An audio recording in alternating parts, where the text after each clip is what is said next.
¿Alguna vez, estudiando cálculo, se han topado con un límite que parece imposible de resolver? Uno de esos que, al sustituir, nos da el famoso y frustrante 0/0. Bueno, hoy vamos a ver una técnica súper elegante para resolver justamente esos casos. Es una idea tan, pero tan intuitiva que hasta tiene nombres bastante apetitosos.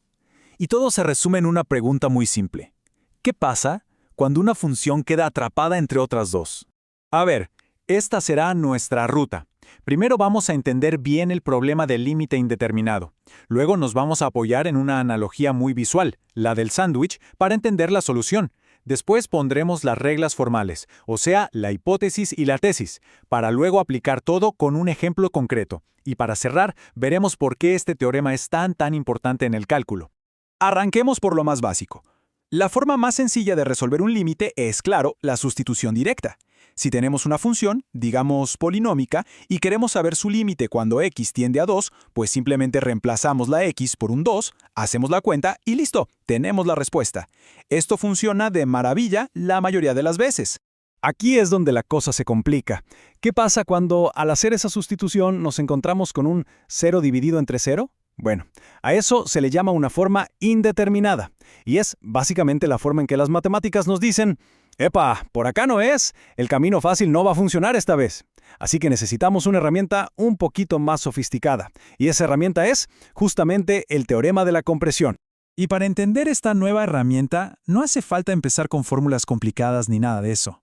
La idea central es súper intuitiva, y para visualizarla vamos a usar algo que todos conocemos muy bien, un sándwich. Sí, así como lo ven, un sándwich. Aunque en los libros de cálculo su nombre formal es teorema del emparedado, del encaje o de la compresión, la idea es tan sencilla como preparar un buen sándwich. Imaginen esto, tenemos una función, que es nuestro relleno, y no sabemos exactamente cómo se comporta, pero sí sabemos que siempre está contenida entre otras dos funciones, el pan de abajo y el pan de arriba. Si vemos que los dos panes se juntan en un punto exacto, ¿qué opción le queda al relleno? Pues ninguna, tiene que pasar por ese mismo punto. No tiene escapatoria. Y este gráfico lo muestra perfecto. La función f del medio, esa que parece que oscila, está emparedada entre h, la de arriba, y g, la de abajo. Fíjense cómo a medida que nos acercamos al punto C, tanto h como g convergen, se juntan en el valor L. Y f, al estar atrapada ahí en medio, está completamente obligada a pasar también por L. No le queda de otra. Bueno, ahora vamos a traducir esta idea al lenguaje formal de las matemáticas. El teorema tiene dos condiciones, que llamamos hipótesis. La primera, que nuestra función f de x esté encajada entre las otras dos, o sea, que se cumpla la desigualdad. Y la segunda, que el límite de la función de arriba y el de la de abajo sean exactamente el mismo, un valor L. Si se cumplen esas dos cosas, la conclusión o tesis es inevitable. El límite de la función del medio también tiene que ser L. Y recuerden los distintos nombres, porque lo pueden encontrar como teorema del emparedado, del pellizco o de la compresión. Esto es clave. Para usar cualquier teorema, primero hay que entender sus reglas. Todo teorema tiene hipótesis, que son las condiciones que tenemos que chequear que se cumplan, y una tesis, que es el resultado que podemos asegurar solamente si las hipótesis son verdaderas. No podemos saltarnos la verificación. Entonces podemos resumir todo esto en 3 pasos muy prácticos. Paso 1, que llamamos el sándwich. Confirmar que tenemos la desigualdad, o sea que nuestra función está acotada. Paso 2, el encuentro. Calculamos los límites de las funciones de afuera y verificamos que den exactamente lo mismo. Y si eso ocurre, pasamos al paso 3, la compresión. Con toda seguridad, podemos concluir que el límite de nuestra función atrapada es ese mismo valor. Perfecto. Ya tenemos la teoría y los pasos. Ahora vamos a lo bueno, ponerlo en práctica. Resolvamos un ejercicio juntos para que quede súper claro. Este es nuestro problema. Es muy interesante porque no tenemos ni idea de cuál es la fórmula de f de x.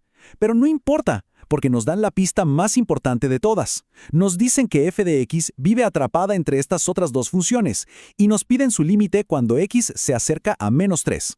Para darnos una idea visual, aquí tenemos las gráficas de las dos funciones que hacen de panes, la de abajo en azul y la de arriba en rojo. La gran pregunta que tenemos que responder es, ¿será que estas dos curvas se juntan justo cuando x es -3? Vamos a averiguarlo. Muy bien. El paso 1, El del sándwich. Ya está listo. El propio enunciado nos da la desigualdad, así que una hipótesis menos de qué preocuparse. Vamos directo al paso 2, el encuentro. Calculemos el límite de la función de abajo cuando x tiende a menos 3. Reemplazamos. Coseno de menos 3pi es menos 1. Con el menos de adelante se hace 1 positivo, más 1 nos da 2. Ahora vamos con la de arriba. Seno de menos 3pi sobre 2 es 1, y 1 más 1 también nos da 2. Ahí lo tenemos. ¡Dingo! Ambos límites dan exactamente el mismo número, 2. Esto significa que la segunda condición, la segunda hipótesis, también se cumple. Los dos panes de nuestro sándwich se juntan en el valor 2. Y con las dos hipótesis verificadas, llegamos al paso 3, la conclusión. Por el teorema de la compresión, podemos afirmar con total certeza que el límite de nuestra misteriosa función f de x, cuando x tiende a menos 3, no tiene otra opción más que ser 2. Y listo, problema resuelto. Ya vimos cómo usar el teorema, ¿verdad? Pero ahora, hablemos de por qué es tan importante. Porque esto no es solo un truco ingenioso para resolver ejercicios. Esta es una de las herramientas fundamentales que se usaron para construir los cimientos de todo el cálculo diferencial. El mejor ejemplo de su poder es este límite que seguro les suena. El límite de seno de x sobre x cuando x tiende a 0 es igual a 1. Este resultado parece simple, pero es la piedra angular para poder derivar todas las funciones trigonométricas. ¿Y adivinen cómo se demuestra formalmente? Pues sí, construyendo un sándwich geométrico muy inteligente y aplicando el teorema de la compresión.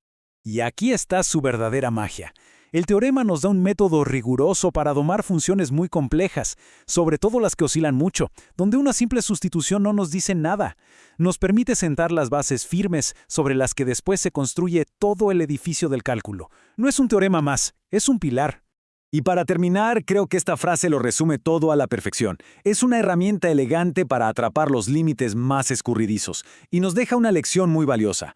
A veces, para entender algo que no podemos medir directamente, la mejor estrategia es acorralarlo, ver a qué lo obliga su entorno y así deducir su comportamiento.